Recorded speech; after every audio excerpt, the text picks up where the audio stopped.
گوارای شهادت را نوشیدند و به ملکوت اعلی پیوستند. خدای بزرگ. Huko nchini Iran, raia wamebaki na simanzi baada ya kifo cha mkuu wa nchi, kiongozi wa mapinduzi ya Kiislamu Ayatullah Al-Khamenei.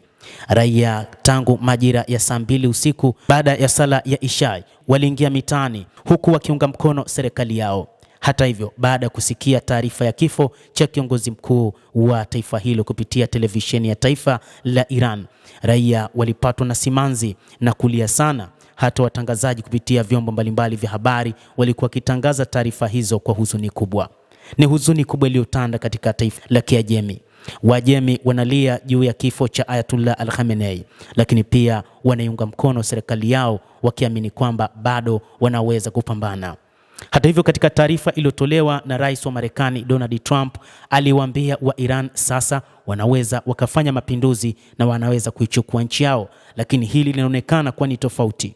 Wa Iran hawataki kuungana na maneno ya Rais wa Marekani Donald Trump wala maneno ya Waziri Mkuu Benjamin Netanyahu kwamba waipindue serikali yao. Zaidi, hata yale maandamano ya wanafunzi yaliyokuwa yakifanyika wiki kadhaa zilizopita yanaonekana hayaendelei tena, lakini inadaiwa kwamba ni kutokana na vita kubwa ambayo wakati huu imeibuka katika taifa hilo kutokana na mashambulizi yanayofanywa na Marekani pamoja na Israel. Hata hivyo, raia wengi wako barabarani wakiunga mkono Jamhuri ya Kiislamu ya Iran.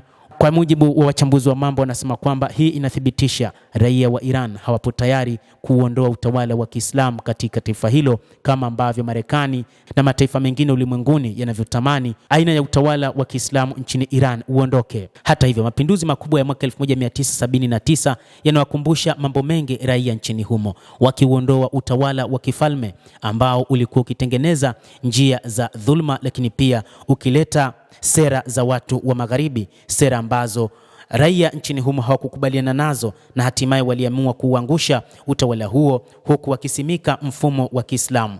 Na hata wakati huu katika kipindi hiki cha mwezi mtukufu wa Ramadhani, imani zimewajia raia nchini humo wakiona kwamba nchi yao itaongozwa katika mifumo ya kimagharibi, huku wakiona kwamba hawapo tayari kuingizwa katika namna kama hiyo. Kwa miaka mingi nchini Iran, mifumo ya Kiislamu ndio ambayo ilikuwa ikifuatwa, na kwa namna moja ama nyingine wengi ambao walikuwa kikiuka sera hizo ama sheria za Kiislamu walikuwa kiishia katika magereza. Endelea kutufuatilia mtazamaji, lakini ni kusihi usisahau kulike, usisahau kucomment, kadhalika usisahau kusubscribe channel yetu hii ili upate habari hizi kwa mapana kupitia The World News. Mimi ni Adam Hussein, endelea kuwa nasi wakati wote, endelea kutufuatilia uyajue mengi yanayojiri duniani hapa hapa.